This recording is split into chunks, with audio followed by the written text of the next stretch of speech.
এদিকটা সমান নেই, এই দিকটা একটুখানি ইয়ে করতে হবে। দেখো বন্ধুরা কাপড়টা, জাস্ট কাপড়টা দেখো কত প্রিমিয়াম, ঠিক আছে? একদম 100% কটন, পিওর কটন। সেলাইগুলো দেখো, পাকা সুতোর সেলাই, কাপড়ের কোয়ালিটি মানে একদম A1 কোয়ালিটি। 40 থেকে 50 GSM cotton oversize T shirt.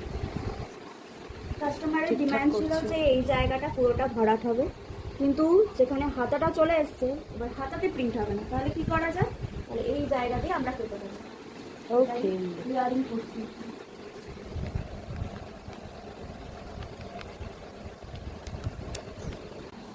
এই যে কেটে নিয়েছি, এবার আমরা ফিউজিং করব।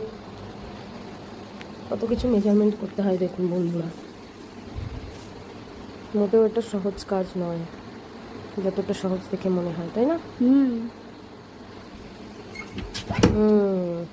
এটা প্রিন্ট হয়ে ঠিক এরকম আসবে। এই যে প্রিন্ট হওয়ার পর, দেখবার পর টি শার্টটা জাস্ট অসম লাগছে।